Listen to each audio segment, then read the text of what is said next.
As we return to the scene where we left off last time, the deck of the Discourteous Rose beneath your feet rocks and shakes as it is lowered to the ground with a thud by the force that rendered it to a complete stop. The battle for Rhódania still rages on behind you. All across this city, you look back and you can see flashes of the arcane, arrows. You can hear the battle cries of steel and the chaos that is still erupting around you. In such stark contrast to what lies ahead as you disembark from the ship. And in front of you, you see this citadel ahead of you. Now that you get a better look of it, the target of which you were trying to get to, in very much disarray, almost like an abandoned ruin at first glance. And you see this large staircase, half rubble, ahead of you. And at the top you see the figure that has stopped your ship, stood at the top of the staircase, in front of what looks like this massive, absolutely gigantic gateway.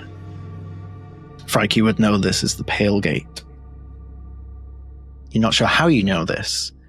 You think about it for a few minutes and you realize it's probably a memory pulled from that other side of you a little while ago. So you look up and you see this figure at the top of the stairs. This very... I suppose actually, would this be the first time some of you, if not all but Frike of you, have actually seen Frike's father in person? I feel like it is. Yeah. I feel like I've seen him in some capacity. I'm not sure you've seen him, but you might have seen him in the distance. You've not interacted with him one-to-one, I don't think. But you've certainly been given second-hand accounts, your time in the Shadowfell. But it's... I'll describe a little bit, and then I'll let Bridget throw in some flair as well.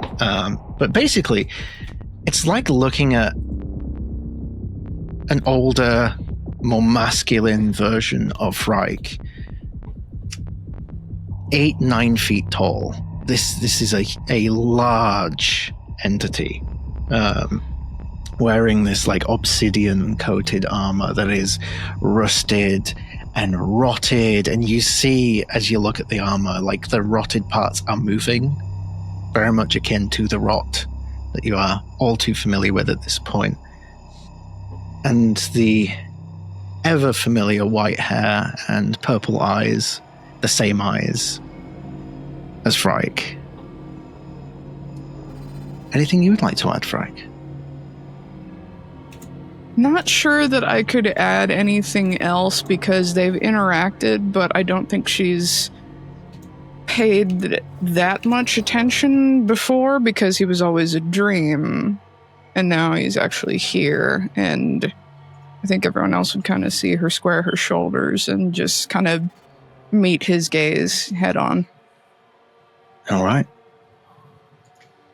And his gaze is fixed right upon you, Frike.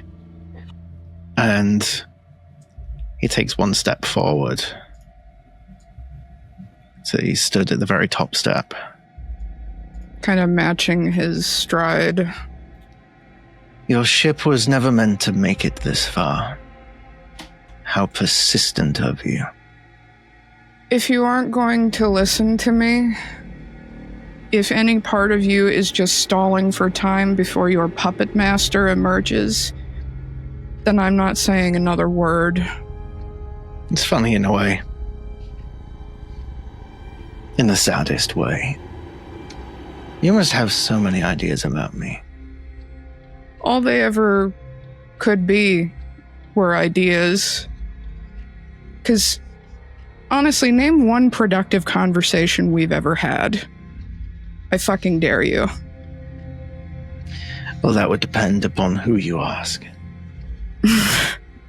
If you continue to dispense more unhelpful truisms, and if you keep threatening me or my family again, then I'm done. We're done here. It's fascinating, really, how someone can feel such pride in their progeny and be so fearful of what they have become. If you want a productive and honest conversation, allow me to skip the formalities. I didn't want you to come here, yet I am tasked to deal with you all the same. If I do not, I die. If I do, I die. I don't really have a choice. I think that's something you should be all too familiar with. You ever stop to think that perhaps you and I shared the same fate? If we do, it's because I was marked for death before I ever knew its true face. And remind me, whose fault was that again? Yes, you're right. My fault entirely.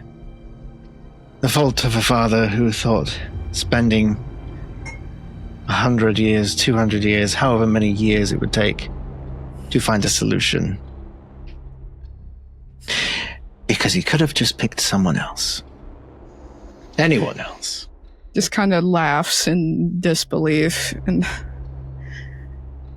you have wrought havoc and destruction and anguish upon so many innocent lives. And for what? More power? How does power serve you if there is nothing left to rule over?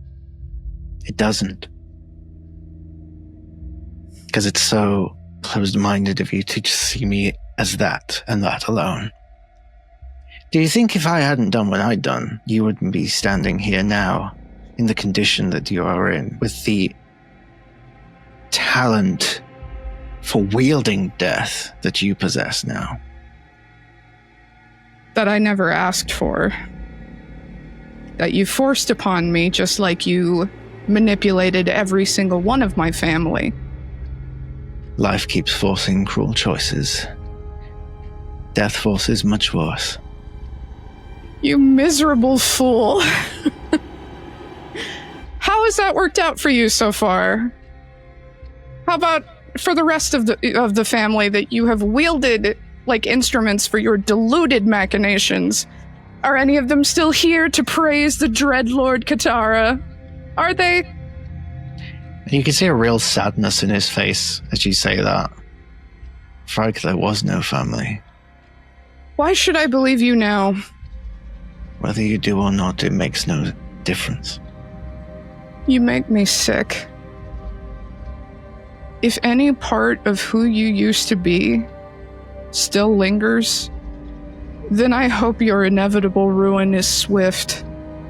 Because if I were you, I would never sleep again. The blood on my hands would never wash out.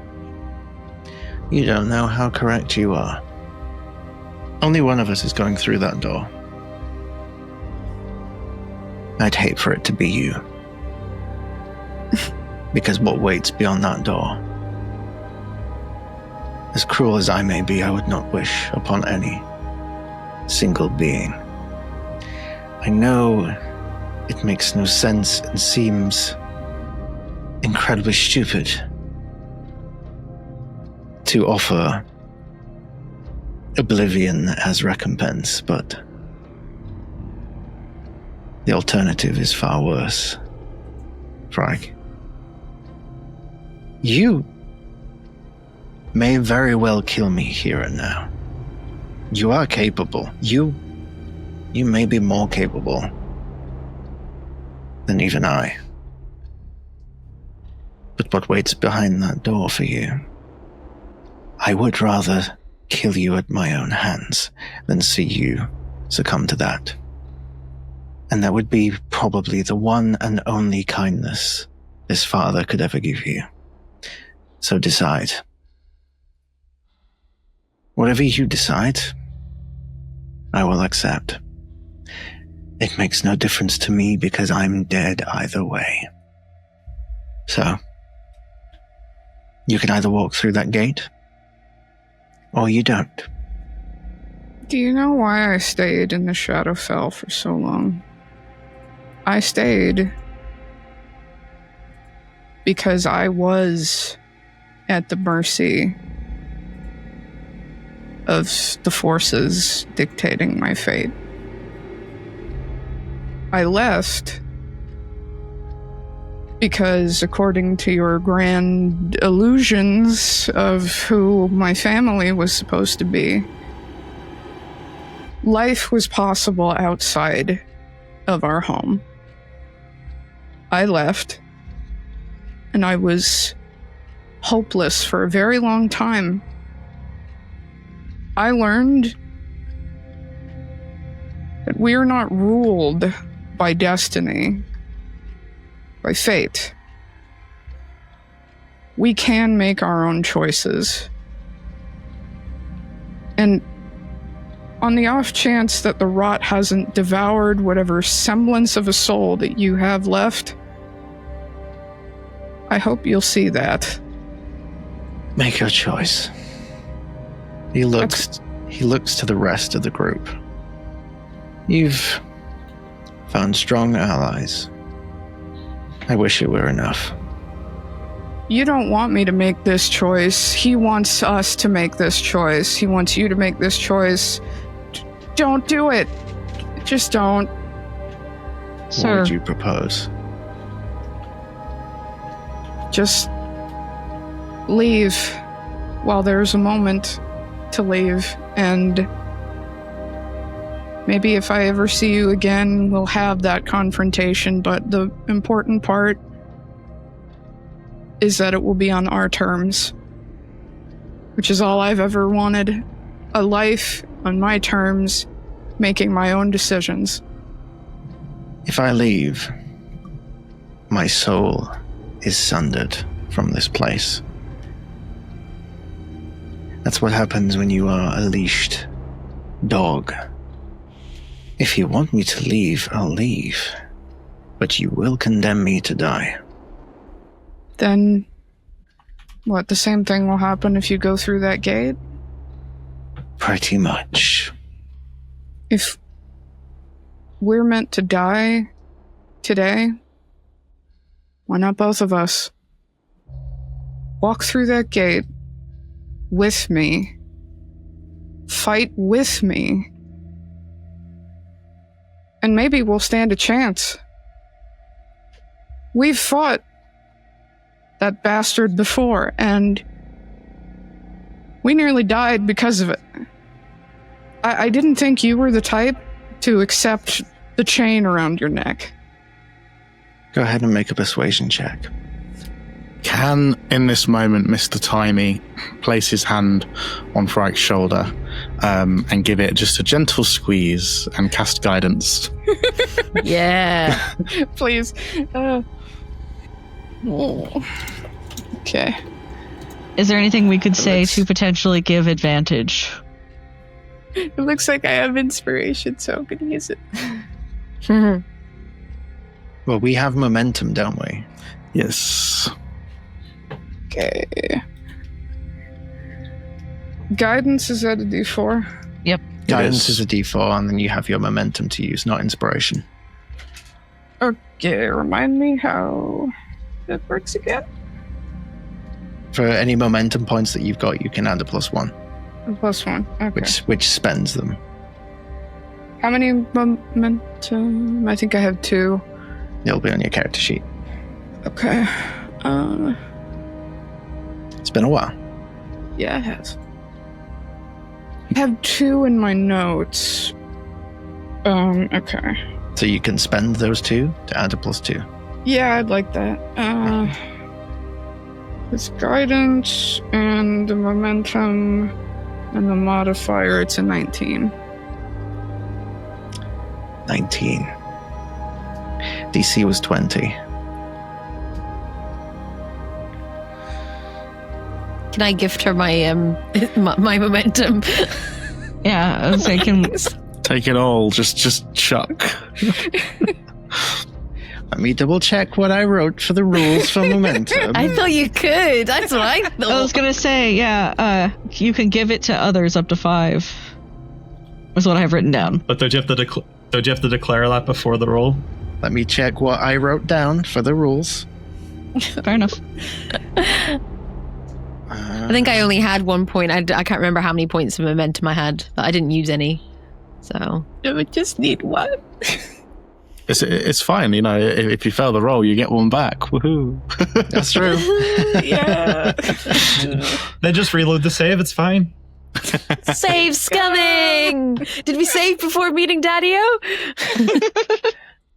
There's no save scumming. It's fine. It's just like fighting Gortash, you know. It's all good. All right, 1 second. It's been a bit slow. Features and traits. Sharing momentum. You may also spend your momentum to assist an ally who has just failed a roll. To do so, you must be in physical reach. Mm-hmm. You're using your reaction. So if combat ends up kicking out, you don't have a reaction on this opening That's round. fine. You need to be able to narrate how you are assisting them. So how are you adding a +1 to this? I will also add one of mine to it as well. Okay. And how are you doing this? I will simply because you've just used guidance. You said as a reaction. I'll allow it. This is playtesting after all. There's the gentle squeeze, and throughout the entire conversation, it's been like, you know, we're with me, and then basically Mr. Timey's just gonna turn, look at Katara straight in the eyes, and say, "With us." Elisich? I like to flavor that she kind of like activates Druidcraft in a way where my vines with the thorns and everything come out and wrap around Frike's ankles, kind of like lift her slightly into like, and just think how much we can get together with all of our powers. Come on. So that'll bring the It'll be worth total it. to 21. Brilliant. Jammy sods. Very well. It doesn't matter how you condemn me to death, whether it's walking that way or walking this way. Perhaps it will be an example for you. Just thinking in her head, well, that's a first. And then just taking a moment to look at everybody and just turning around, not really trying to hide this conversation, but taking a moment to like address everybody. And well, I don't know if he means it one way or another, but if he does, who knows? Maybe he could be an ally. So I got a question for you, Mr. Katara, sir. I thought you might. So, we understand that you've been under the control of some greater entity, which I don't particularly care about. What I care about is the desolate lands of the Shadowfell that you've neglected to look after. I've seen starving families, I've seen people in refuge, and there's no hope there at all. What the fuck are you going to do to help them with that bitch-ass collar around your neck? I'm sorry, but this just feels like he's asking questions on like a political run right now. What are you going to do for your constituents? 2, 4, 6, 8. Hey, I could shout something right now. That's my real political views. Let's not go there. He looks at you for a second. If I weren't about to die, then I could look into that. Yeah, well, I had to save a child from a burning building while her family burned to death, so that's on you, buddy. Yes, it is. Well, perhaps if we all survive this, there will be a fresh start for many. Let's hope so. Precisely. All right. I've made my peace with what's to come. We servants of death shouldn't be the ones afraid of it.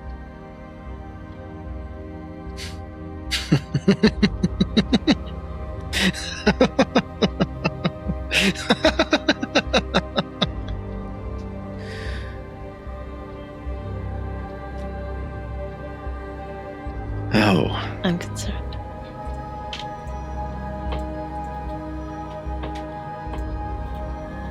I am sorry for what is to come for you. And he turns and he starts walking toward the pale gate. As soon as he starts walking, Mr. Timey is going to cast a 5th level aid because I forgot to do it last session. And that's 20 maximum hit points to everybody. Oh, I Do we love put you. those under temporary? No, That's- they're no, max That's hit max. points. It Oh is my a God. buff to your So max. hit 20, points. yeah. Yeah, I get to save my potion. Oh, you'll need those. A There's a little little one. thing called max HP modifier. And it also heals by that amount as well, so... Okay, I see. Thank you. I'm at full health now. Thank you. From 29 at the start of this session. Yeah, I would say above table, if you want to utilize any form of healing potions or anything, now is the time. Can we long rest? You cannot long rest. Is the cloak stranger from Resident Evil 4 in the corner where we can just be like, What are you buying? What are you buying? What are you selling? And before the next question, Khajiit does not have wares. There's no trader just conveniently next to the... Quartermaster Tally and Baldur's Gate. Is there a mailbox nearby that we can just collect stuff from? surely the Shadowfell subscribes to Teamy. I've got That's a where potion. the hub. No, for Shein. Teemo is. I've got a potion of greater healing I can use. I'll use it. You not at full health? No. Now I'm at 81 out of 111. You've got so much more health than I do. Because of the 20. That's only because of the 20. Ah. One more thing Mr. Timey will be doing. He is going to go over to Connell. And he is going to, in his roundabout way, he is in his robot form. He is in his natural state. You sort of see the eyes kind of glowing, kind of seeing through you almost. And he places his hand out for you to take. And he's going to say, I have but one thing to offer you, Mr. McGinnisy. And that is? Help with what's to come. I mean, at this stage, we can take all the help we can get. Sort of like gestures to his hand, which he has kind of like stretched out. And he's going to cast Freedom of Movement, which lasts for an hour. It is not concentration. And it basically means that you are unaffected by difficult terrain. Your speed can't be reduced. You can't be paralyzed. And you can spend 5 foot of movement to automatically escape from non-magical restraints such as manacles or a grapple. Colin's just going to sort of like start rotating, floating in the air, unrestricted by movement. Let's go. Fuck you, gravity. Gravity and friction mean nothing to him now. Connell's going to like almost like Predator hold your hand. And he's going to like look Mr. Timey in the eyes and just say, if things start to look dicey in there, you get everybody out. Just the blank expression staring back at you. Nothing more. Connell kind of like picks up his like sword and shield again, and he's like, "Yeah, we're best friends." Meant a few words. That's my bestie. All right. Does that conclude the preparations? I don't think there's anything I can really do, to be Yeah. honest. So, Okay. So one by one, you follow Katara to this massive gateway, the Pale Gate. It looks similar to the portals that you've used, the branches that you've traveled through before, but colossal, and it's almost like a moving painting of like watercolor with moving ink, fracturing, spiraling, splitting off and reforming. And he stops right in front of it. He turns back, gives you all one look, says nothing, expressionless, and he walks through. Connell's gonna tap Frank on the shoulder. You okay? You know? Yeah. Could have been a lot worse, I guess, but who knew? I mean, there's a part of me thinking that we were gonna throw him down these flight of stairs, but, you know. I figured if the former bastard of whatever is his benefactor, then he's probably got just as powerful magic. And I didn't want to take that chance until we get to the heart of the rot and eradicate it. All right. Who's stepping through first? Connell's gonna grab Frank by hand and grab Elisich by, like, whatever part he can reach on her. The scruff. Air jail. I'm a princess, you know. I guess he's just gonna put her on his head and then, like, reach for, like, either Mr. Time or Aegis. We're gonna conga line our way into this bitch. I mean, it would be on brand. Let's be honest. So, through the various means that the Wyld Ones would do, you step through the Pale Gate. As you find yourself in this different place, you're not sure how, but you immediately come to the understanding that this is a demi-plane. This is not the Shadowfell. This is not the material plane. This is a self-contained pocket of existence. And the first thing you notice is a feeling. It's the feeling of gravity changing around you. And as you look around, it's like looking into the astral sea. There are fractures of buildings, old, very old, even older, ancient. You see crystalline forms glowing, sparks of electric in the air. Aurora Borealis casting gleaming lights all around the space. I think Connell and Frike being the more like athletic ones of the group, you'd be the first to notice, like, if you like, Connell, if you do like the Goku jump up and down on the spot, you feel so light in this space. The gravity is much less. Is that freedom of movement, baby? Do I have my own center of gravity now being on Connell's head, or am I just kind of floating it about? I have my own orbit, yes. Yeah. You are a rock.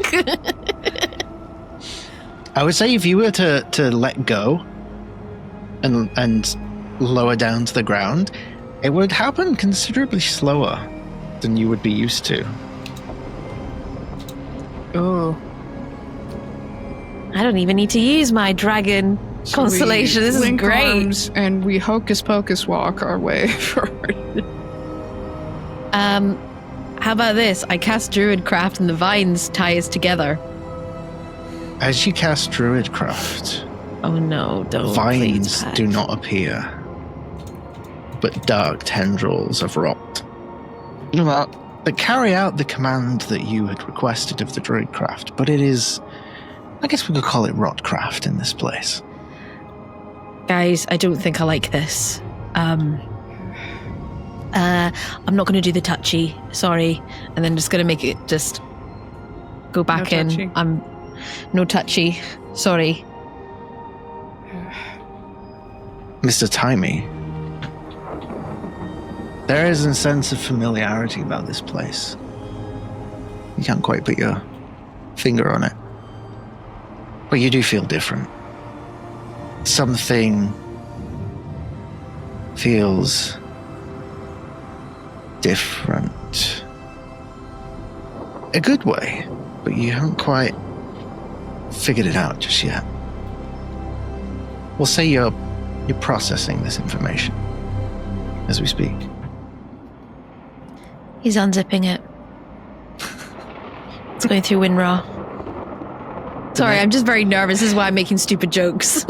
It's fine, get it all out, because I have plenty to get through. Connell's gonna just take a loose rock or brick and just kind of throw it in the ether just to see what happens. As you go to reach for the rock, it lifts into the air and falls into your hand. You don't have to pick it up. The rock comes to you. It just You put your hand out, and the rock just almost like being dropped out of your hand in reverse. Connell's gonna look at another one and grab another rock.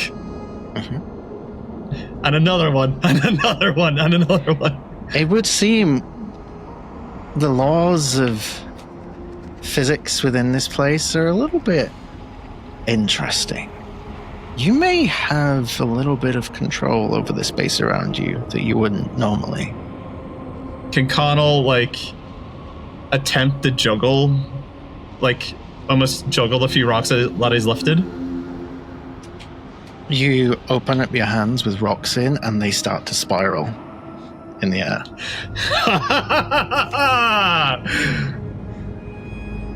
Look at me, all-encompassing and powerful. I was once a sword fighter with a hammer, and now I control the rocks themselves. Are you shouting that into this? Yes. Calm down, pal. You're not omnipotent or anything. Just. Although it does look a bit fun. The shouting is immediately broken by a very loud swipe of steel as Katara in front of you brandishes a sword from his waist. Just holds it out. And the same thing, Connell draws his sword and kind of almost chink, his sword. Just I ain't fucking born yesterday, chief. He's not facing you, and he's not pointing the sword at you. I still headed away anyway. Fuck him. And then you hear from over this way, over that way. It seems to be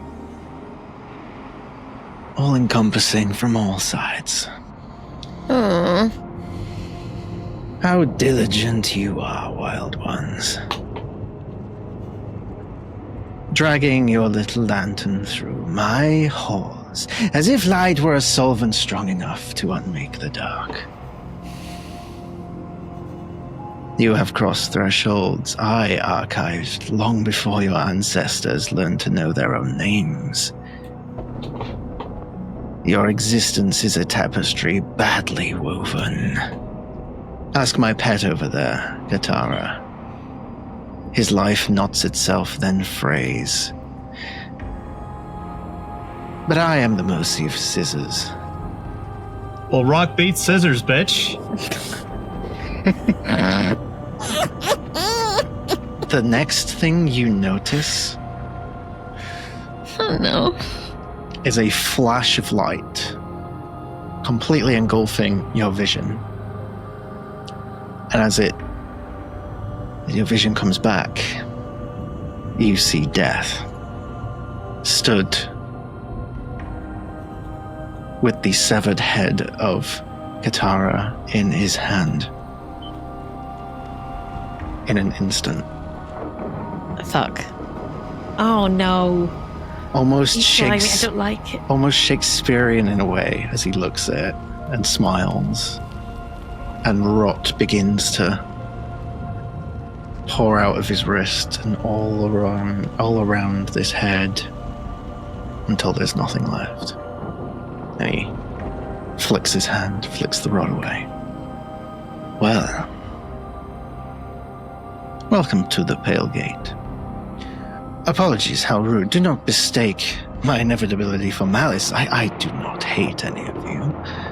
No. As belligerent as some of you are, I merely complete you.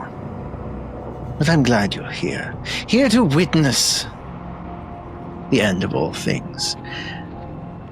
Because I set aside the theater for lesser endings. It is time for me to pass through the next door, find my estranged kin, and relieve them of their pretensions so that this story may end properly. But what about you? And he vanishes. And you hear his voice laughing once more. Connell, just above your shoulder, you hear a whisper. Connell McGinnisy. The shield of the Wyld Ones, the steadfast protector who swore the dark would never take those behind him. Do you remember their names? The ones who stood in your shadow and fell regardless. I do. I know each and every one of them. I could recite them to you if you like. Each syllable a tolling bell for your failure, each one a reminder of the moment they realized you couldn't save them. You weren't there for them, but I was. I was there when they screamed for you. I was the hand that closed their eyes. Let me tell you a truth your friends will not. You have never been a shield. You are merely a door that I walk through, have walked through countless times. A door that swings wide when the weight on your shoulders is too much. When the last of your companions falls, Connell, I will make sure you remember every name as I take them from you. And you feel this presence vanish from that space. Aegis. You feel over your left shoulder. Aegis Asphodelus, my wayward servant. You cling to this petty lie of balance, as though life and death stand as equals. I am not balance. I am the weight that crushes the scale. I watched your great crusade in Demethron. One journey, one desperate push to prevent my rot from enacting my will. And what did it give you exactly? Oh, that's right, I remember. Bones to dust, ashes to the wind. The very words Kamora grasped before she cast herself away for nothing. And Gitkato followed her, another name for my ledger. And let's not forget, before even all that, your sweet mother. When I drew her soul into myself, it was underwhelming. As though she had nothing left to give. Weak, hollow, forgotten, just like the service you gave me. You wear my mark like a badge, but you wield it like a child with a stick. Playing at faith, but never truly serving your master. You serve your purpose as you always have. The presence shifts around the space once more. Elasichvaskar, chosen by the first princess of the Whiskari of Rhódania. Such a grand name for one so very small. You do not remember your past. You do not even remember your people.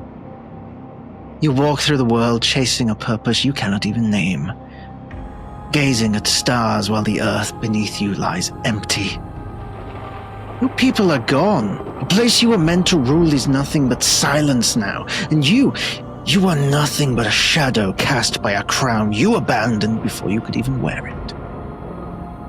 You cling to your constellations because you think they will tell you who you are.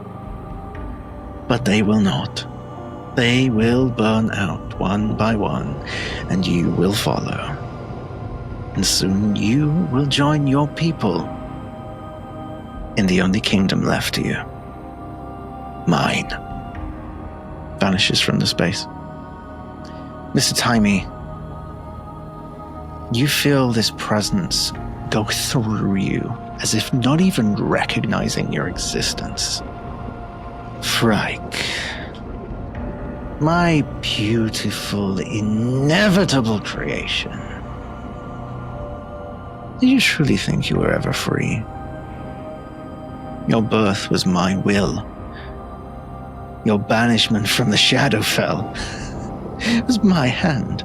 Every step you've taken, every choice you've clung to, every kill you've made, I placed them before you. Even now, you stand in the space between life and death, neither one nor the other, exactly as I designed. That obsidian heart of yours no longer shackles you away from your purpose. You were never really just Katara's daughter alone. You belong to me. All of this, every road, every battle, every breath, was to bring you here. To the moment where you finally become what I made you to be.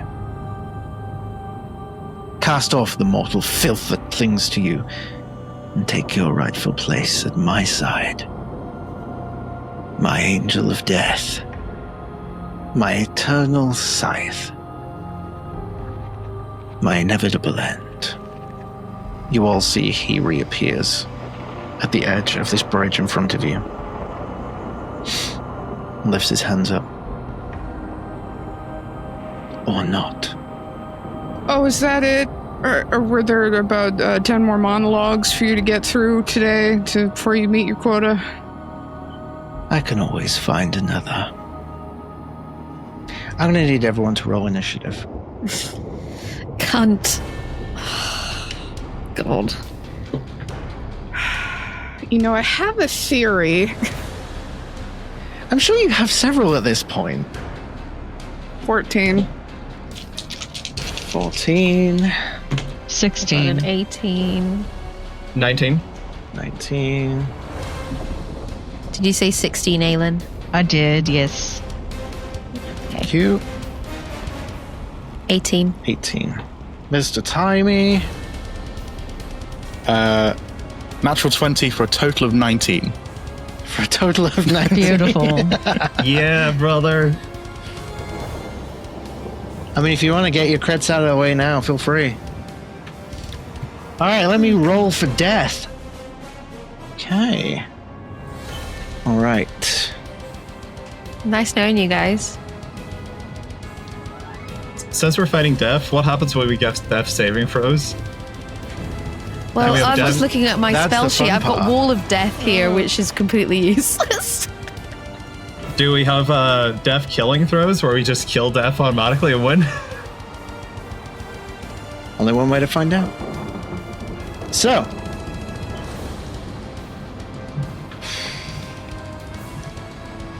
Here we are. 3 years in the making.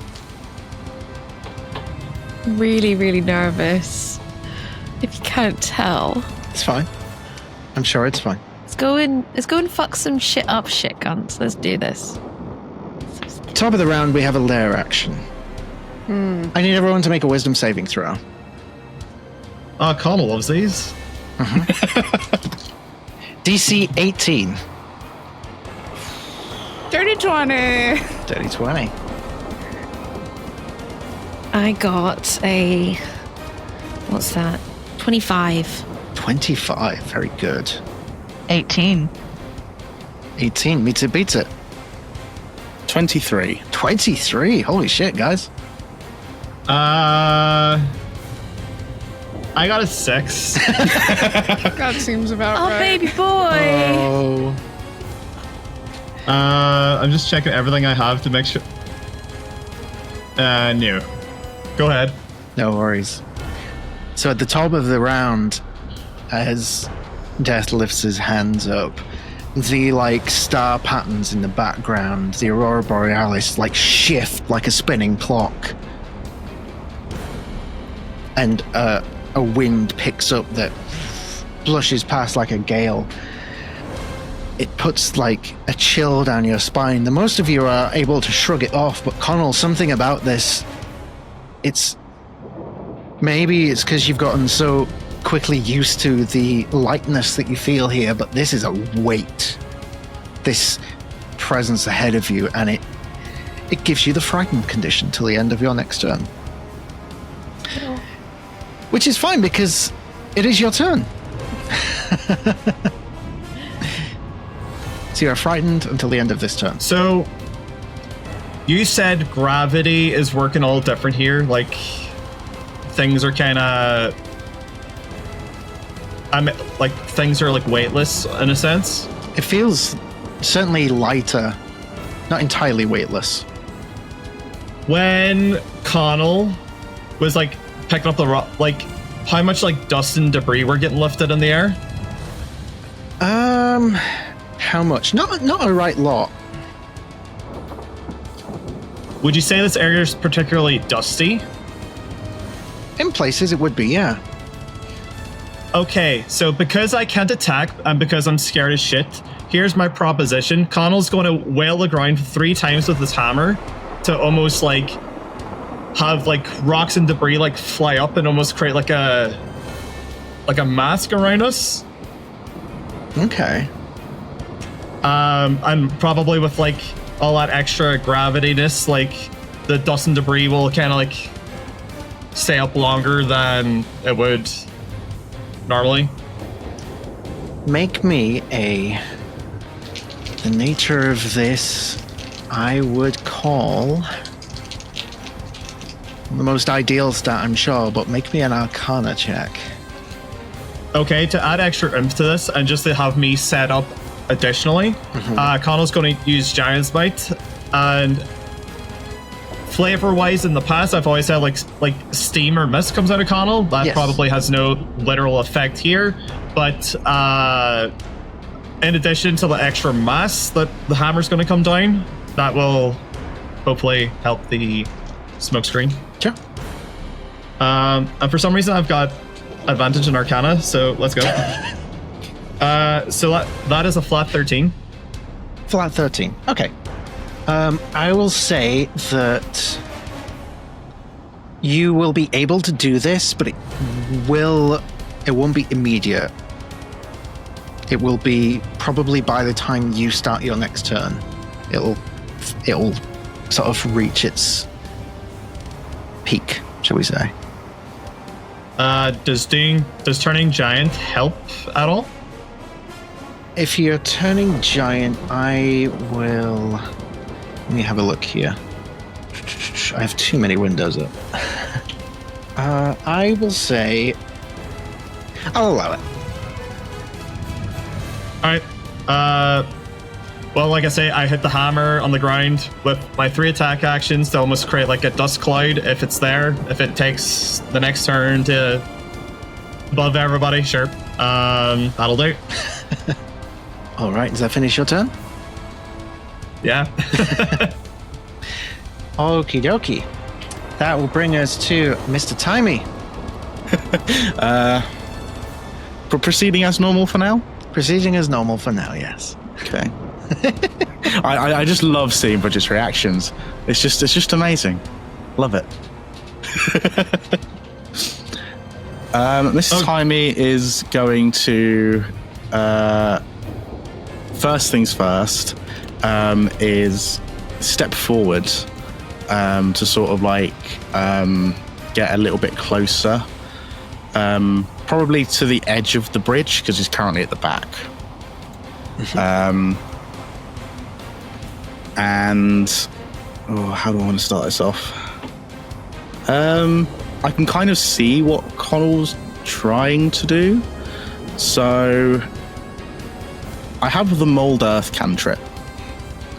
I'm going to try and get some of the like edge of the bridge to come up to create 5 foot of cover that potentially one of us could get behind should we need it. That's his action. Okay. I guess in a Basare sense as well, like, while this is trying to create cover for us, I guess the idea is, like, it's also a distraction. Copy that. Also, Pat, I'm assuming you do get a point of momentum because you failed the wisdom throw. That is correct.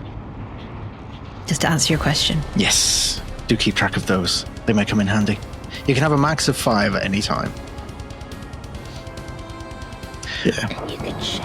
I think that's going to be everything. Yeah, he's going to sort of like go forward, create this 5 foot of cover, and is going to stare down the face of death. Okay. Good to know. That brings us to Elisich Vaskar. Hello. Gonna get shiny and shit. That's what I'm doing. Just Shiny. like she was last session, or like Princess Serenity and shit. So yeah, I'm gonna activate my shiny form, and then I'm just trying to decide which one to use. Give me 2 seconds. Fuck it. I'm going to cast Moonbeam on him at 5th level. He needs to get a con save, please. Constitution saving throw. Yeah, DC 18. DC 18. I assume Death is a shapeshifter. Does that mean he turns back into a little bitch? 28. Fuck you, Patch. This is the god of death. He's got good con. still get her half girl for damage. trying. This is the final boss here. No punches are being pulled. I'm going to kill you. With kindness. Okay, even your kindness is cruel, though. Go ahead and roll that damage. It's still half damage. Oh yeah, fuck. There's me just being like, it didn't work. And it was how long since I last played D&D. 25 half to what? 12. 13, 12 radiant damage. Radiant damage. Okay. The moonbeam shines down. You see like steam rising from his skin, and yet he does not flinch. Takes the damage. Bastard. He just takes it. Okay. Anything else for your turn? Well, I'm in my starry. I did that as my bonus. So. Okay. And as I will always say, I will be standing my ground. You stand your ground. Hi, pal. That brings us to Aegis. Bonus action, I would like to summon my Echo. Alrighty. Where would you like them to be? I would like the Echo just kind of in the middle of everybody. In the middle. Okay. I am ready to reach out and touch, to lay hands in a healing capacity. Going to go ahead and just use my action to... I'm gonna Sacred Flame Death. Go for it. I need a dexterity Roll that. saving throw. Dexterity saving throw. Okay, let's have a look. 901. Ooh, not the best. That is maths. A 16. That fails! That fails. All First right. blood. Sacred Flame. Just to clarify, Death isn't a shapeshifter, is he? No. He is a Oh, okay. Death is a god. I was just Yeah. talking shit. I was gonna say if he was. That's a 22 damage radiant. 22 radiant damage. Again, like, you fire off this sacred flame and it, like, ricochets into his chest. He takes it. The flesh singes. He does not flinch. Takes it like a champ. Does that finish your turn? Yep, I'm good right here. Okay. That brings us to Frike. Okay. Well, 3 Eldritch Blasts. Eldritch Yeah, mama. Blasts. All right, go for it. Roll for attacks. 18 on the first one. 18 meets it, beats it. Okay. 18 is his AC. That's a nice number. To know. Write that down. Okay, so 3 damage for the first one. Okay. Next one. Natural 20 for total 25. All right. Yeah, mommy. Maximum possible Get damage 'em. plus a normal roll of the dice. 17 points of 17. damage. Okay. And... Okay, that probably misses. That's an 8. An 8 will miss. Alright.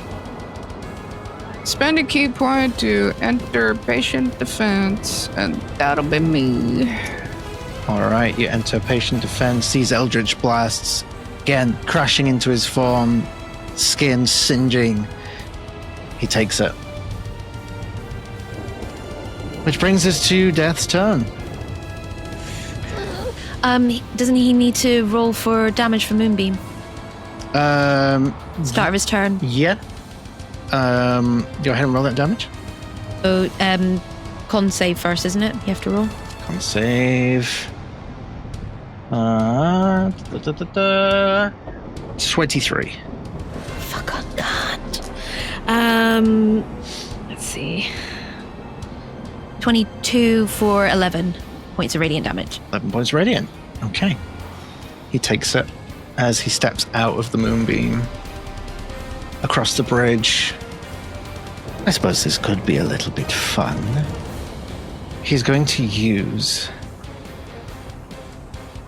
his multi-attack. He lifts his hand and his hand turns into a radiant necrotic blade. You see it flash between radiant and necrotic, until it's like some sort of blend of the two. So, let's make this interesting. Everyone roll me a d20. The lowest 3 results are the people that get hit.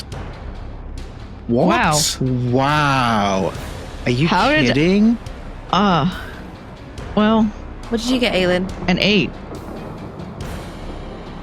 Nice knowing you, Pat. All right. In that case, that's a strike for Elisich, a strike for Connell. And I'm going to say if the two of you got the same result, but a strike for Frike. Because as this is happening, Mr. Timey, you would be the first to pick up. It's like he can't even see you, or he's just doesn't give a shit that you're here. He's ghosting you. Nah, theory Mr. Timey confirmed. is alive, damn it. Theory confirmed. You think. So, first attack. Colin McGinnis, let's do you first. That is a 27. That's 26 points of slashing damage. And 8 points of necrotic damage on that. Elisich. Oh, that's a terrible roll. That's only a 16 to hit. Oh, yeah, just above my AC. Fuck, Okay. Sorry. So 24 slashing Okay. and 12 necrotic. Okay. Cool. And then Frike. Even worse than the last one. That is a 14 to hit. That is 1 below my AC. So how do you dodge the Blade of Death in this moment? Let's see, we're all clustered together. She maybe ducks, and then if it's like a swooping and then it comes back around, she'll like do a little jump rope maneuver, and so duck down, jump up and over, duck down again for the multi-attack. So that's going to finish his turn. At the end of his turn, he's going to use a legendary action. Since you managed to dodge that, Frike, I'm going to use you to make a wisdom saving throw with a DC of 18. 24. 24. Wow, you managed to shrug this off. It doesn't even say half damage. You see he gives you a glare and there's a flash in his eye, and you feel something like inside you, like flex. Like it's going to crush you from within, but you manage to shrug it off, whatever it was. And there is a look of recognition in his eyes as you do that, and a smile on his face. Which will bring us back to the top of the round. Which means a new lair action. I'm not used to playing with lairs. Lairs are fun. We should do it more often. Let's have a look. You know what? Nothing happens. Nothing happens on this lair action.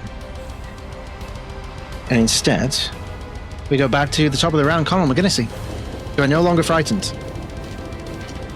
So Connell stands up after getting slashed.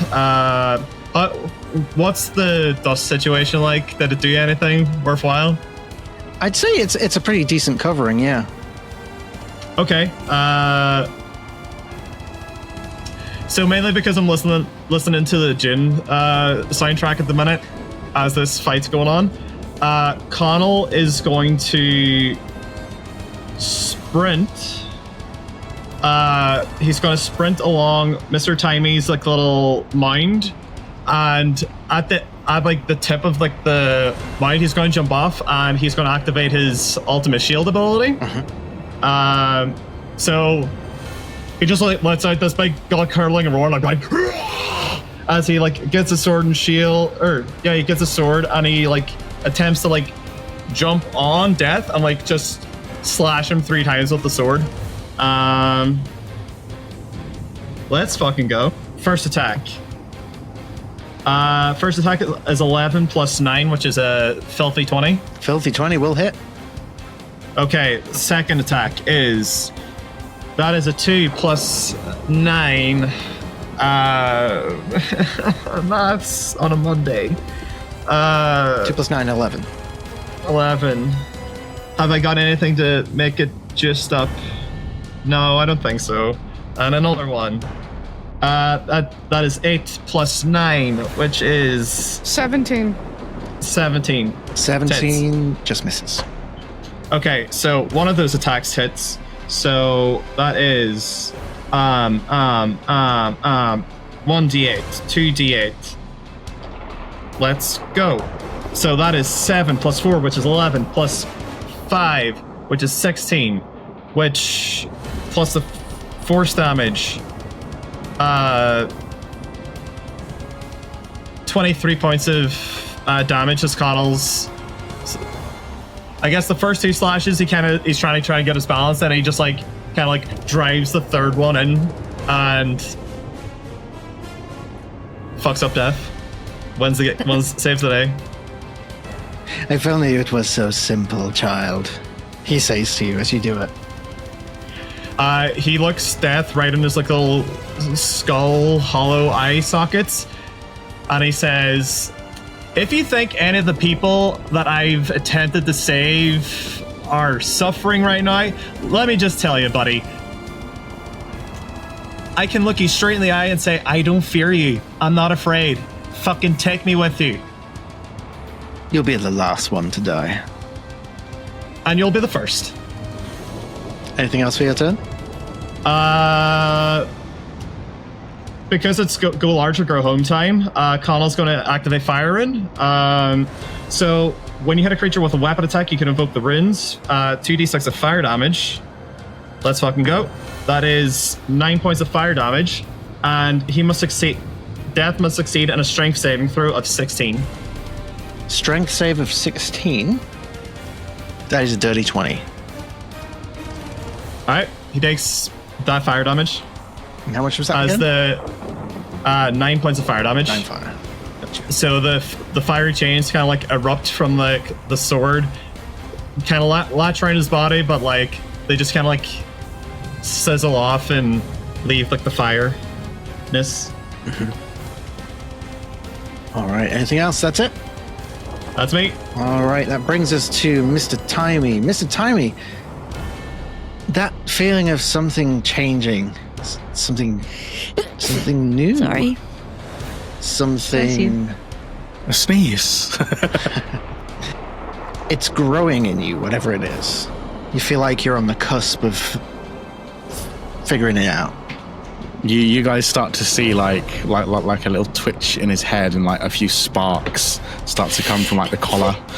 Sorry, allergic to sparks. Bless you. And then he is going to let's have a look. See here. Spellcasters, man. I need to pay more attention between rounds. You know what? Fuck it. Mr. Timey is going to. I'm assuming Death has a higher intelligence score than 2. Safe bet.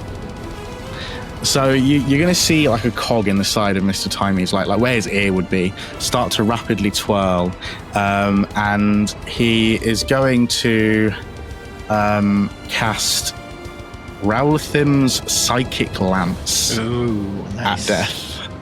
Great spell. I think that's a 4th level. Yeah.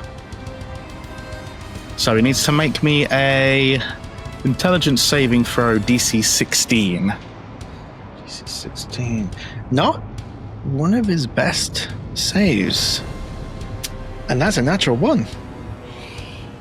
Okay. And definitely failing it? It's a natural 1. In which case he is going to take 7d6 points of psychic damage. 4, 6. I like the 12. presumption that you were asking for clarification there because you know of legendary resistances being a thing. No. 21. 27. That's a respectable 30 points of psychic damage. 30 psychic damage. Very tasty. And he is incapacitated until the start of my next turn. Here's the thing.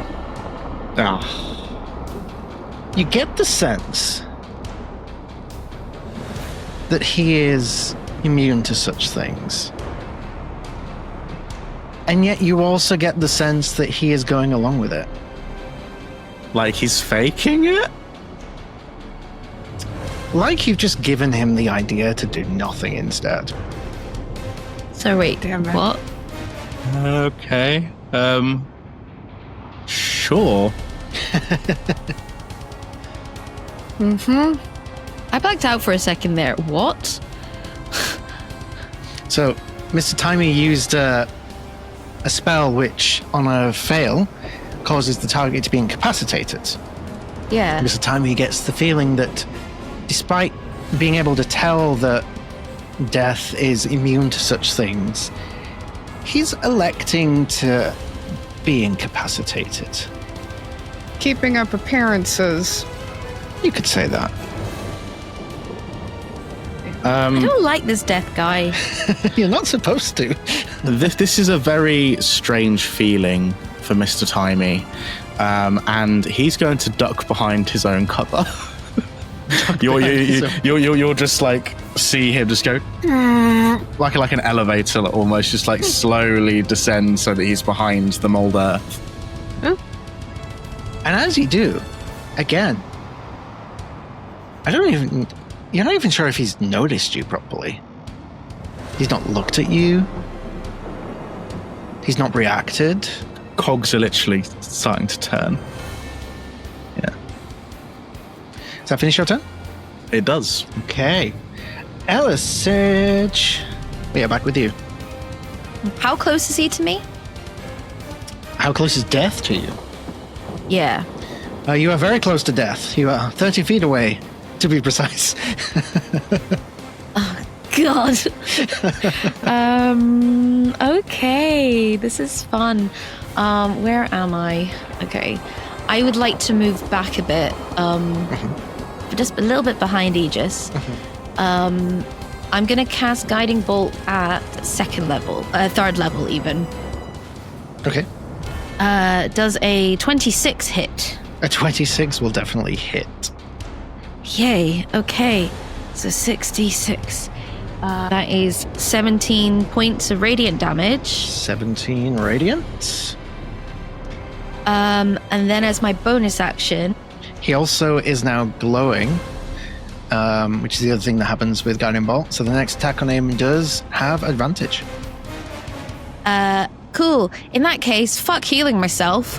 I'm gonna archer his dick. Do you want rot? Because that's how you get rot.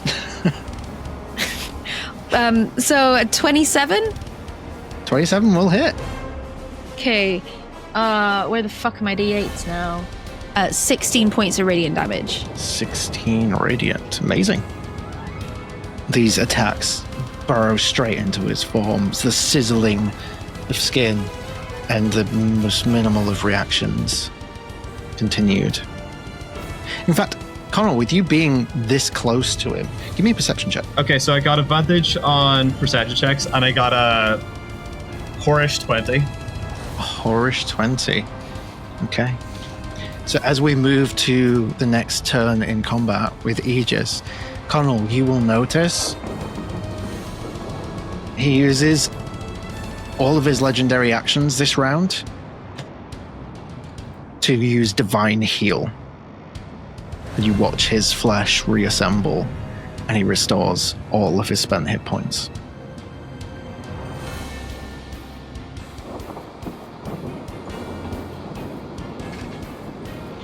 Aegis. Cool.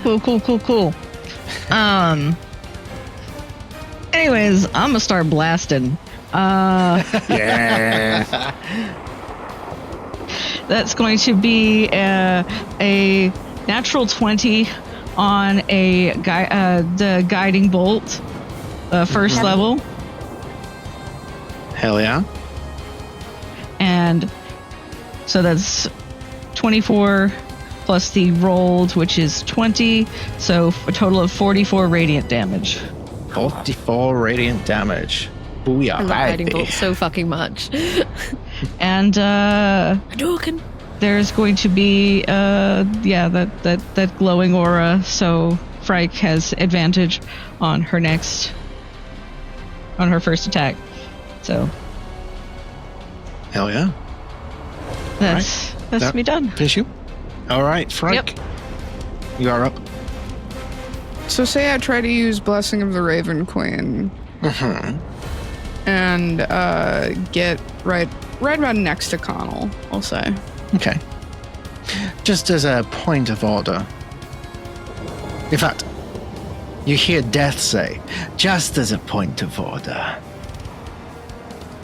There is no blessing of the Raven Queen, but you have my blessing. So you can use the blessing of death to do the same. Okay. Does it have the same effects, or...? Yeah. In fact, Okay. it gives you another 10 feet. Why not? Okay. Cocky little shit, isn't he? Alright.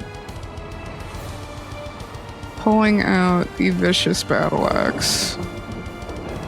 For 2 attacks.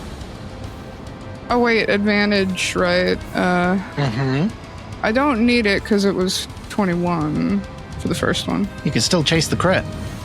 True. Nope. Okay. The 21 hits.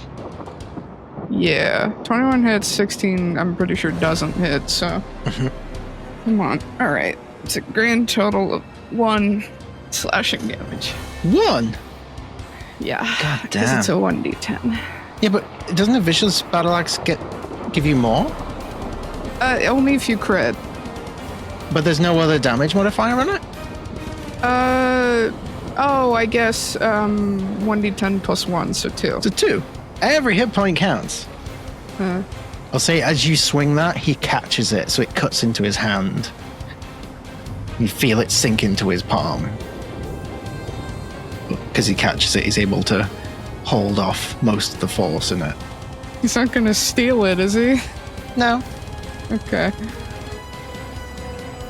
Anything else? Palms bloody, mom's spaghetti. bonus action. I think this is with another key. You No? used your bonus action to do Blessing of Death. I guess. Well, whatever. That's me. Well, fuck you. It's fine. That's fine, honestly. Oh, also, I had a question. Is there any conceivable way that one of us could clock that Mr. Timey is not actually being attacked? We'll find out. Okay, cool. That's me. All right. That brings us to Death's turn. Death is going to let go of the axe. And he's going to place his arms behind his back. And he is going to do nothing. He's into this shit. What is wrong Pretty with much. him? Let him be This is kinky. turning him Let him on. be Like, it's all kinky. pink. It's saving us, okay? It's at this point, during this battle, where you're focusing all your might onto this entity to try and get through this barrier of divinity. You all notice something else. All at the same time. You notice that Mr. Timey stops in absolute, perfect stillness. In this ever-present, ever-evolving, ever-moving landscape all around you, seeing something so perfectly still is almost as eerie as everything else here. His arms have lowered to his sides.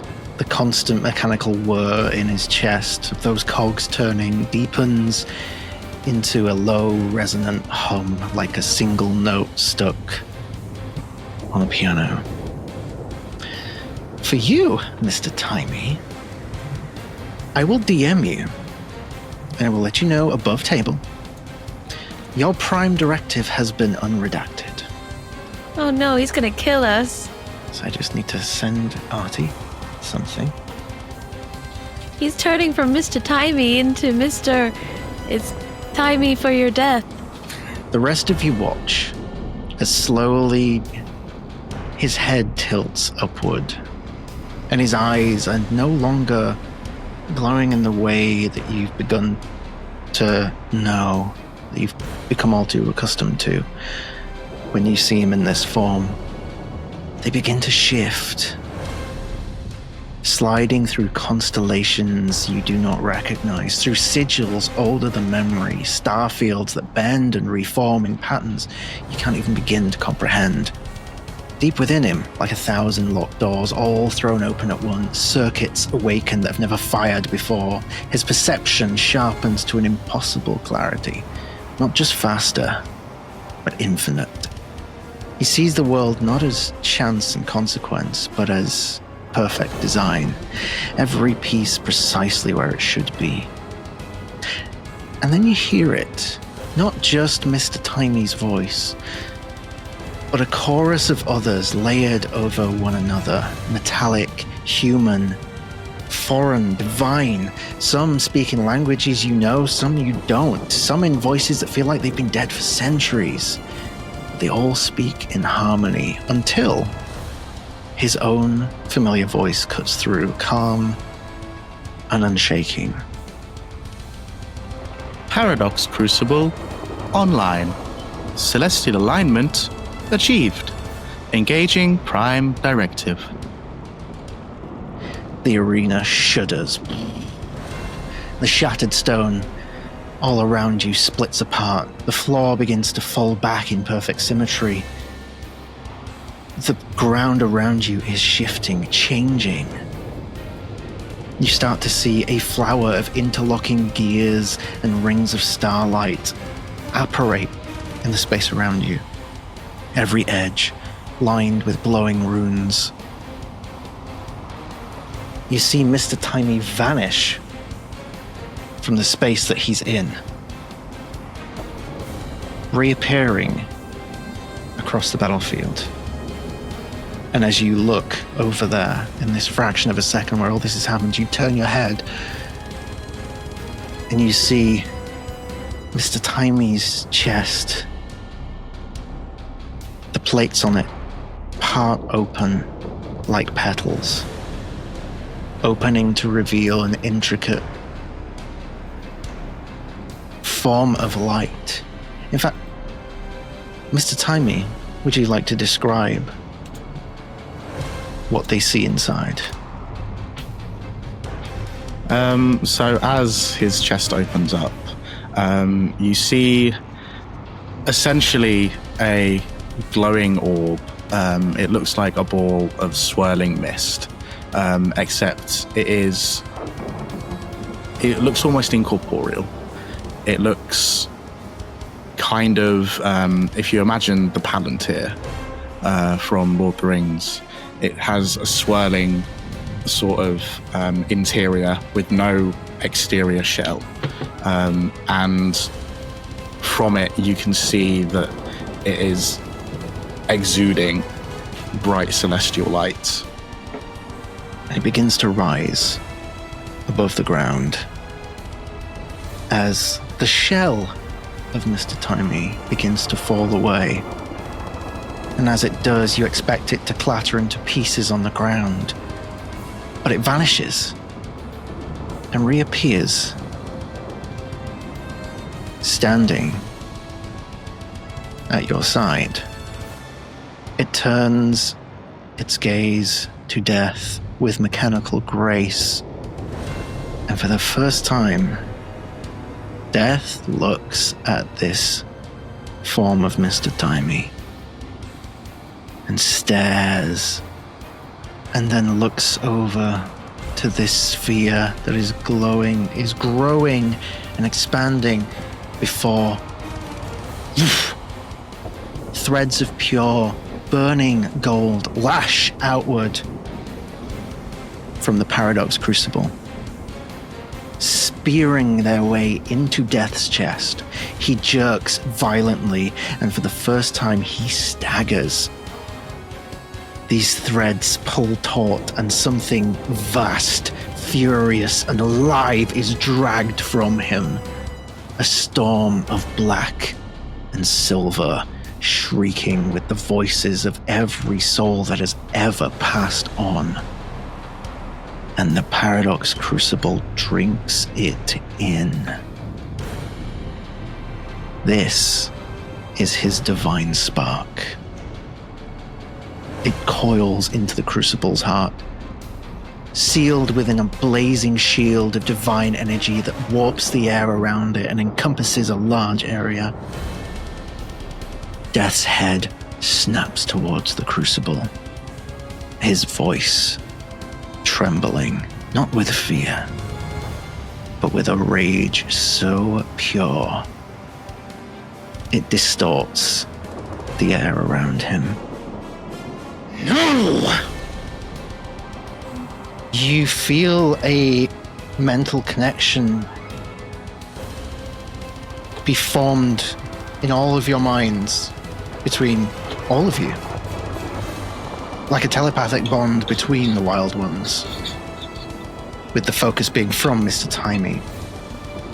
And within an instant, you are filled with this information piled into your brain like the speed of a computer. As you come to understand the following. The Paradox Crucible, Mr. Timey's prime directive. This device has captured the divine spark of Death. It is attempting to enact a ritual to seal it away. If it is sealed away, it cannot exist. It requires 6 uninterrupted rounds. 36 seconds. It's not a long time when you say it like that, but in D&D combat, that can very much vary. That's so loud, Pat. Can a man enjoy his ice cream on the final D&D session? Only More like you. fucking soup. Only you can get away with this. Question. So, go on. We might have the same question, which is, when you say uninterrupted, do you mean that if it is interrupted, it starts at 0 again? It depends how it's interrupted. I will get to that in a moment. So as things currently stand, the outer casing of Mr. Timey is actively working to help you. Not the enemy, like I think some of you might have predicted. So Death, not having his divine spark, is a bit of a big deal for him. Because what is a god without divinity? Only a mortal. And we know what we can do with mortals. But he is still immensely powerful. If he is able to breach the shield before the countdown ends, he will instantly regain his spark.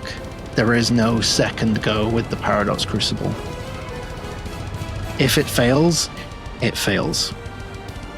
If the shield is attacked by Death, because it is immune to all effects from you guys, so you can use AoE spells or anything like that, it will not take any damage from you guys. You can only take damage from him. If an attack is successful on it, if it hits past its AC, which is 22, it removes an integrity point, which I will keep track of. It has 5. So if it's hit 5 times before these 6 rounds are up, the shield comes down. For context, I no longer have silvery barbs. Mm-hmm. What does Mr. Timey Great. have in this instance? He has fists. We're about to see a very different Mr. Timey.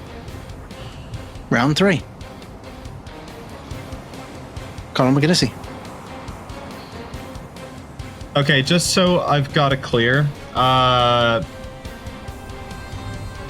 we have to fight Death and stop him from reaching the fancy glowing sphere over there, the shield. Whatever you can do to prevent him from breaching that shield, that is the goal. All right, so And he is mortal in this instance. all right, so Connell is standing on that bridge, like the raised parts of the bridge. Ice cream burp. Let's go. Connell is going to almost like right hook with the shield that he has, and because I'm adjacent to Frike, that's fucking flanking rules, bitch. Yes, it is. So I'm gonna let me see if I get the first one because I've got a strat. Okay. Is his AC still the same at 18? You don't know. You assume so. Okay. So so the first shield attack was 15 to hit. 15 will miss. 15 will miss. Okay. So we're going in with the second one. That's a 15 on the dice plus 8, which is 23 to hit, I think. 23. With a 23, you see that he casts shield, and it is not enough. I have a momentum point. Can I? No. Can you tell me? No, the shield wasn't enough. You meet it. The shield brought his AC up to 23, but you hit with a 23. Oh, lethal class. So Connell's shield shatters his. Check that out, bitch. Connell's shield shatters his. Let's see. Let me get the damage out of the way first, because I've got a plan. That is 3 plus 4, which is 7, plus the 7 force damage, which is 11 points of damage. Okay. Because I'm a Tavern Brawler, where's the fucking thing? Okay. As a Tavern Brawler, when I hit a creature with an unarmed strike or an improvised weapon, which is my shield, I can use my bonus action to attempt to grapple a target. So Fuck, how does grapple work again? It's been too long. Strength checks. Contested. Contested strength check. Okay. Okay, so I get advantage on this because I'm a giant. 19. So I'm going to use my Indomitable thing because I rolled a 9 plus my stuff. So natural 20. Let's go. So Connell latches on to death, and he's going to perform the ultimate suplex and tip backwards with death off the bridge. So we're going to plummet. Okay. So Hey, Death, you're a god, right? Dude, what's God spelled backwards? That's right, a little bitch. And he goes back. As the two of you now begin to fall off this bridge and plummet down. Anything else on your turn? For my for my third attack, I'm just gonna punch him again. Go for it. Since Frank is technically no longer with me, that is 12 on the dice plus 8, which is a filthy 20. A filthy 20. His shield is still up, so that will miss. All right. Action, bonus action, and yeah, that's me. All right. At the end of your turn, he's going to use a legendary action. No, I can't, Yes, he can. because I've got a legendary action too, saying no. Suck this. I'm telling Talia. You can. As he puts his, you have him restrained, he angles his hand toward your chest and he activates his Graveblade.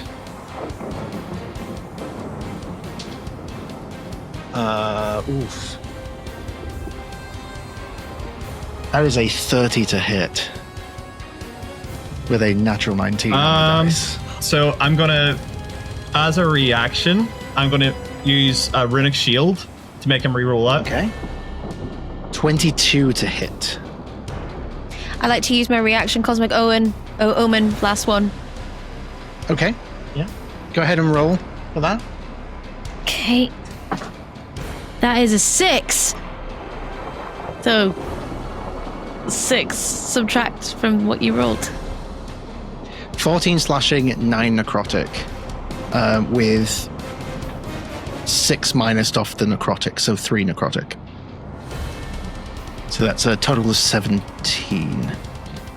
Gotcha. Leave. Oh boy! As he burns a hole through your chest with this blade, and then vanishes, reappearing back on the bridge as you continue to plummet. Because Connell's got temporary hit points, he doesn't feel that hole. Because Death ain't got no dick. Mr. Timey. Mr. Timey would like to engage the violence protocol, please. You may. He is going to move his entire movement towards Death. I'm assuming he can get within 5 feet. What is your movement speed? It is 30. Yes, you can absolutely get up to Death. Brilliant. And then I am going to do a multi-attack. All right. Which is equal to half of the level of the spell, which is 3. So I'm going to do that. I just need to quickly bring up the pluses and everything. My spell attack modifier. So his AC at the moment is 23, as he still has a shield up. Okay. Plus 8 to this. It's not too bad. 16. Nope. Second one. It's a 12. And the last one, 19 plus 6. Plus 8, so 27. 27 will hit. Okay. And then that is D8 plus 4 plus 6. So D8 plus 10. That is 13 points of bludgeoning damage. 13 points of bludgeoning damage. And I think that is everything that I can do. All right. Yeah. At the end of your turn, he's going to use another legendary action. He is going to use it to be able to move half his movement out of turn without provoking opportunity attacks. So like lightning, he darts into the air and is floating in this space as time slows down, making a beeline for the Paradox Crucible. Elisich, it is your turn. Quick question, because this is the first time I'm using this. First of all, how far down has Connell gone? How far has he plummeted? He is only just, well, at this point, I'd say at the most 10 feet. He is just beginning to plummet. Okay. Because we're still in within the same 6 seconds. Yeah, okay. Well, I would like to activate my Wild Companion feature. So I will have, because it says that it has to be a fae instead of a beast. So it's kind of like Find Familiar. Obviously, I only have my list of like wild shapes here, but I would like to activate that so fae can potentially go and try and swoop Connell up to safety. You can find any tiny creature, Find Familiar stat block. What you see apparating in the space and following the commands that you've issued is a rot-ridden, translucent form resembling Brim Smallboy. This is a demiplane of death. How dare you? He's not dead. Okay. Oh, what? Then okay, I guess it's a bat because that's a tiny creature. And it's the first thing I'm looking at right now. Let's go with that. It's got really shit stats. Okay. So did Brim. Okay, so actually, would it be really cruel if I just use an owl? Yeah, I'm just gonna go for an owl then in that case. Makes sense. Yeah. So gonna use my that's what I'm gonna do. So here's the fun thing. This would absolutely not be strong enough Okay. if he were on the material plane. But as previously stated, gravity and physics are a bit weird here. Okay. So I'm going to say, roll me a d20. 10 or above, this Brim Dead Boy is able to slow down the plummeting of Connell McGinnisy to a stop and hold him in place. A 12. A 12. Mai, describe to us what it looks like as this ghostly form of Brim catches Connell. I like to think that he's just flapping and his little crocs are also trying to flap as well. The crocs are more like emo-ish, but the little lollipop that's in his little ear is actually just an eyeball on a stick. He has just ooze coming off him, and parts of his appendages are coming off as he grabs Connell by one of his little pointy bits and swoops him up onto the bridge. But he doesn't swoop. Connell's Doesn't looking- swoop him onto the bridge. Well, he holds him swoop in him place. up as much as he can. Holds him in place. Holds him in Connell- place, yeah. Connell's looking like, no. It's all right, it's fine. Whoever his voice is like, I can't remember. I will say, actually, Connell, you do hear it speak to you in a croaky voice of, you should have saved me, but you let me die. What have I done? And Connell's just like, Jesus Christ. Anything else for your turn, Elisich? Yes. Bonus action healing word on myself. Okay, go ahead. That would be an 8. 8 points of healing damage. 8 points of healing back to you. Amazing. Yay. All right, that brings us to Aegis Asphodelis. Okay, so I'm going to do. Let's do another guiding bolt. See how we go. Another guiding bolt. Okay, let's go. 24 to hit. 24 will hit. Also, this is going to be at second level. And that is going to be 20 points of radiant damage. 20 points radiant. Aegis is going to move the Echo with a bonus action. Would it be possible to pass something via the Echo to Connell? I'll allow it. The Echo would like to pass across the Nimbus coin back to Connell. The Nimbus coin. Yeah, I'll allow it. And that is me done. Okie dokie. That will bring us to Frank. Gonna go for... Okay. Here's me realizing that I think I've been using the wording of Shadow of the Child... Wow, Shadow of the Child wrong. Because it's supposed to be with a ranged attack. Would an Eldritch Blast be considered a ranged attack? Yep. Okay. Alright, so if one of those hits, then I can do Child of the Shadow. Mm-hmm. Alright, it's a good thing I've got 3. Wow, they're all fucking terrible. Okay, 17 doesn't hit? Does not hit, I'm afraid. A reminder that your first attack is with Okay. advantage. Okay, thank God. Didn't help. Alright, cool. Alright, gonna use a free action to curse. Will bring us to Death's turn. He has enough movement to get to Crucible. But he also has you to deal with. I'm going to roll to see what he does. He looks towards the Crucible, snarls, turns and looks back at all of you in your various states. I need everyone to roll me a d20. 17. 17. 17. Aegis? 18.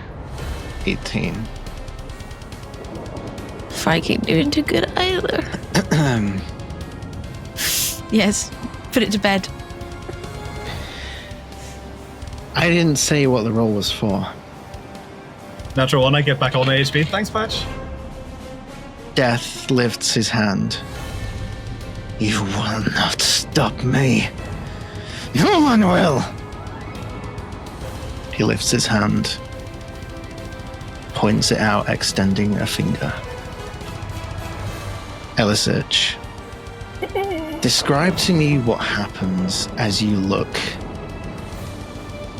as the life leaves Aegis in front of you, as he casts Power Word Kill. Oh, you motherfucker. I have to. What's what range does my HP need to be within for that? Less than 100 in it. Aegis believe is still it's below. sitting at 137. It is indeed 100. Correct. So you're fine. And someone else isn't. Nope. Yeah. And how should I reflavor this?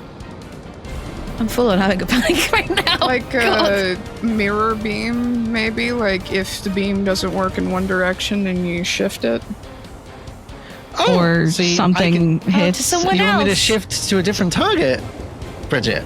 I can do something, that. or something else hits Aegis. You know, It's just power word kill. The disintegrate It's does a lot just- of damage, you know? it's power word 100 HP minus. You know. No, that seems fair. Because doing nothing is pretty sucky. Yeah. So, Elisich, what is your expression as you see Aegis reduced by 100 hit points? in this moment. Just a big blood-curdling scream of just no, like, and I like to think that, oh god, this is not very nice at all. So just almost like how, you know, when primal savagery is activated, so it is just, I'm not activating it, but it's that, and like the best of my like vines and thorns and that just comes shooting out, almost a bit like Dr. Octavian sort of thing, to try and attempt to stop it, but obviously like it doesn't work. I don't know how else I would react apart from just trying to get in the way. Aegis, for you, the worst thing about this is that you are so overtly familiar with the power of death. It has been part of your family's worship for generations, and you do talk about balance being the thing, but you can't have balance without death. And as toxic and horrific as this pain is, it's kind of thrilling in a way to feel it on such a level. This is death in its purest form, and you barely escaped it. Aegis just smiles and says, I'm not afraid, but it seems that you might be. The crucible has passed its first round. You see the energy start to grow brighter. Death looks more and more frustrated. Connell, you are being held aloft by a feathery, ethereal corpse. Grim dead boy. Grim dead boy. Dead boy. What did he say to me again? You let me Left die. me behind to rot. Something along those lines. Before I do the obvious thing, am I able, like how close am I to like the walls or like the bridge itself? I would say you're about 10 feet away from the bridge. As a 12-foot giant. Carried by a tiny owl. Okay, let's do it. So Connell is going to activate the coin of the Nimbus. Giving me a flying speed. So Connell, that uses up Connell's action. Let's see, movement. So I fly under the bridge. How much movement did I get? I get 90 feet of movement. That is sexy. Okay, so Connell flies, like the Nimbus cloud glows bright. Connell flies underneath the bridge on the cloud and almost like arcs up and blocks Death's path in between him and the MacGuffin. Bang. And Connell will take a deep breath and motherfucking action surge. Because ain't no time like present, and when you're with me, presents are abundant. So Connell's gonna swing his sword 3 times. The third attack will be a great weapon master attack. Oh, I dropped the dice. Okay, so attack 1 is 18 plus 9. 27. That will hit. Hits. Okay. 4 plus 9 is not enough. And the last attack is 16 plus 9 minus 5. So 16 plus 4 realistically is a dirty 20 to hit.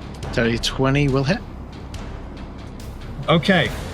So the first attack will be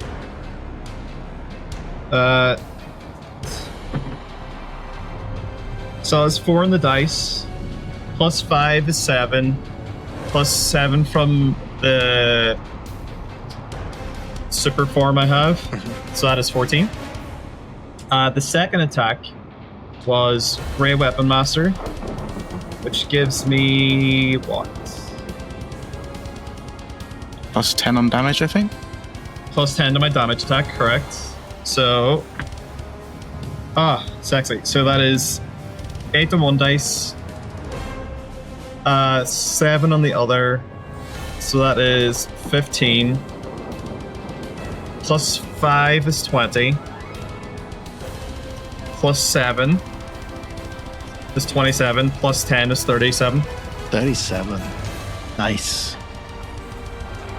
And Connell will... What can I do on a bonus action? How can I muck the turn? Connell will second wind. Because why not? Let's do it. If I don't do it now, the campaign's over. That is 8 plus 11, so I get health back. Sweet. And that is my turn. That is your turn. Right. No, it skipped again. Mr. Timey, we are back with you. Sure. Mr. Timey is going to position himself towards the edge of the bridge. And you're going to see he begins to sort of lower himself a little bit, and there's pistons in his legs that he's going to use to jump and try and grab hold of Death. Kind of like a spring-loaded leap, I guess. Wahoo!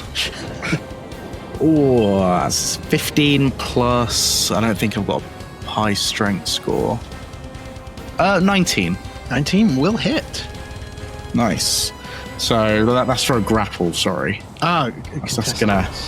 Yeah. 18 on the die. Oh, on the die. Oh. Well, no, sorry, 18 total. Oh, okay. So he's gonna grab on to him, and Mr. Timey is a heavy guy.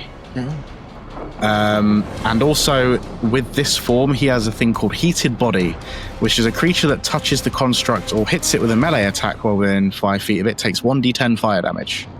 So, can I roll the d10 now? No, lower. Yeah. It's going to take 4 points of fire damage. 4 points of fire damage. How heavy is Mr. Timey in a place like this, do you think? I mean, he's normally like a solid like 500, 600 pounds. So he is... He's probably comparable to Connell, because Connell's made of rock, Timey's made of metal. But everything in this place does appear to be somewhat lighter. I guess half then, so maybe like 300 pounds. Yeah, I'd say that's a good bet. Anything else on your turn? That is it. Okay. At the end of your turn... no, he's not going to do a legendary action. He's going to save it. Elisich, we're back to you. Okay, gonna guiding bolt this motherfucker at level 5. Okay. Fuck me, I'm so anxious right now. Let's use my shiny dice, because that helps. That would be a 15. 15 to hit. Will miss. Okay. Do you have any momentum to spend? No, because I gave my last one to Frike. Ah, okay. Didn't I? Yeah, starry form. I'll do Archer. Misses. So. With the fighting and the scuffling with Connell and Mr. Timey from the other side, it's tricky to get just the right aim. They're moving too much in that space. You just fly just a little bit too wide, unfortunately. Which will bring us back to a wounded but still up Aegis. Yep. Aegis is going to throw another second level guiding bolt for a 26 to hit. 26 will definitely hit. That is going to be 24 damage. Radiant. 24 points of damage. And the next attack on him has advantage. Death is blooded. Bonus action, I'd like to second wind. Second wind. Excellent idea. Yep. And that will be me done. Okie dokie. With that second wind, that will bring us to Frike. Okay. Taking a leap of faith. Just stay with me on this one, guys. Expending a use of Blessing of the Raven Queen, because I refuse to call it his fucking blessing.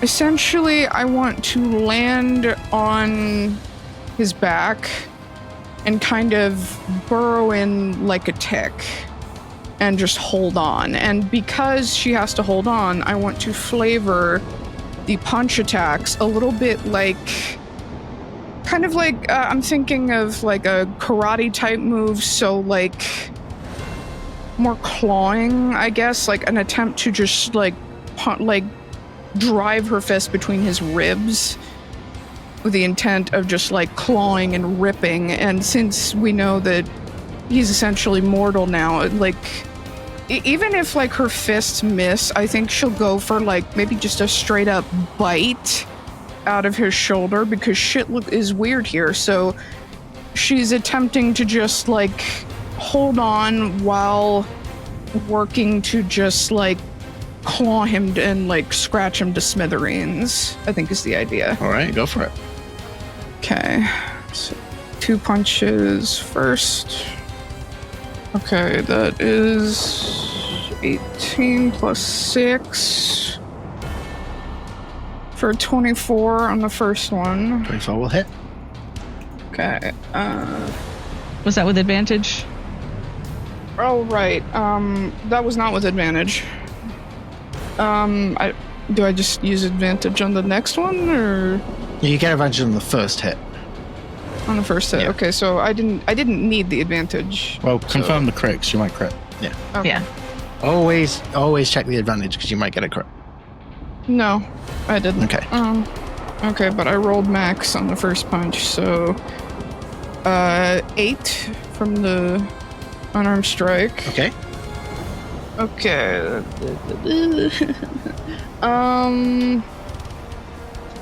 Oh god, math. 19? 19 will hit. Okay. I rolled max again. That's 8 more. 8 more. Yep. And key point for flurry of blows, so 2 more. Okay, that's a miss. Ooh. Alright, I'm taking a picture of this because it's in the special dice, but that's a nat 20. Nat 20, let's go. Nice. It's max dice plus a normal roll. Alright. Got it. 13 13 damage. on the last one. Hell yeah. And that's me, and so she's holding on for dear life on his back and just tearing, clawing, and I'll say on the nat 20, like, she tries to use her nails to do like that upward drive through the ribs, and like when she pulls it back, she's attempting to take some of him with her. You did You did say there was a bite involved as well, right? Oh, true, yeah. That could be it. Maybe her... Does Death bleed? Death does indeed bleed at the moment. Give me a Constitution saving throw. Okay. Alright, that's a 10. That is a 10. Good to know. Okay. Anything else? That's me. Okay. That brings us to Death's turn. Well, it seems y'all are ganging up on him at the moment. No, we're being nice. Yes. He is going to try to move to the other side of Connell. He's not trying to go all the way towards. He's trying to get around the other side of Connell. Frike, you have hold. Do you want to try and keep him in place? I technically have him grappled. You have him grappled. Yes, that was my turn, was the grapple action. In that instance... Oh. Alright, we don't need to move. We'll deal with Connell later. I need... Let's have a look here. This will get Frike, Mr. Timey, and the Echo for Aegis. Which, does the Echo have its own stats and hit points and stuff? It do. It do. Cool. Alright, I need the three... I need Frike, Mr. Timey, and Aegis's Echo to go ahead and make a Constitution saving throw, DC of 18. Yeah, 20. God damn. Okay. Mama. 26. Or 23. That's cogs. 19. 19. Okay. So that's 3 successes. So it's half damage. And you don't go blind. So that's good. That's nice. Yeah. Well, the Echo only has 1 HP, so So the Echo is gone. yeah. 07's the chat for Echo. Da, da, da, da, da, da. The ghost of Bryn Dead Boy just starts playing taps. Oh, he's still flapping about, isn't he? He hasn't been hit by anything. He's just chilling. He's vibing. I think he's still glued to my head. So Oh, he's gone then in that case. He's only got 1 hit point. I'm not in the attack. So Frike and Mr. Timey take 45 points of necrotic damage, halved. Yeah. Thank God. Okay. Fucking hell. Halved to 22. Okay. Okay, it's halved, but like I also have resistance to necrotic. So that would be another halved again, so 11 to you. Okay. 11T. Also known as a third. I need to do math because I've got a different hit point total now. 6. And that will finish his turn. So at the end of his turn... Actually, no, it won't finish his turn. He will use Blessing of the Raven Queen. It's his. Not blessing of himself, no. It's his ability. You watch at the end of his turn. He now stands right at the shield. I'm assuming I didn't go with him. Yeah, there's 2 people grappled to him. It's Blessing the Raven Queen, it's a teleport. Yeah. It doesn't take anyone with him. Goodbye. Round 5! And it's Grim Dead Boy. Oh, wait, he's gone. We are 2 rounds down for the Paradox Crucible. We need another 4 for it to be fully activated. Or to, kill death. That would help, certainly. Okay, so I've got 90 feet of movement to work with. If memory serves, I've done stuff like this before. So essentially, I want to almost use the momentum of the cloud to fly out and fly back towards death to almost like push him away from the thing. Okay. So I guess my 3 attacks will be me like shoving with the shield, if that's Yeah, okay. of course.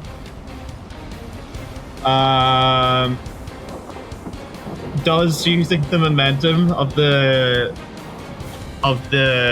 cloud help in any way? I'll say that gives you... I'll give you advantage on these. Yeah, because it's almost like a run and start, a flying start. Sure. Okay. So Connell zips up. So advantage with shoving. So that is a 17 plus 8. 25? Is that 25? It will hit. Cool. So that's one shove, which pushes him back 5 feet. That's a dirty 20, which knocks him back another 5 feet. Sorry, natural 20. Natural 20. Woof. There's a big difference. A natural 28. And then that is a dirty 20 to push him again. Right. Because I hit him with unarmed strikes, I'm just going to grapple him because hugs are nice. Uh-huh. And that's a natural 1. No hugs for death. Oh. I think it's as you go to grapple, he kind of like pushes you back with his hand as he spins around. So at the end of your turn, he's going to use a legendary action.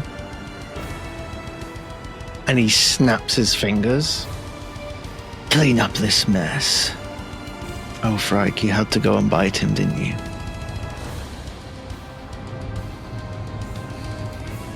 Is this a charmed effect? It's not a charmed effect. This is what you were designed for. A calming sense of clarity comes over you, Frike. It all makes sense now.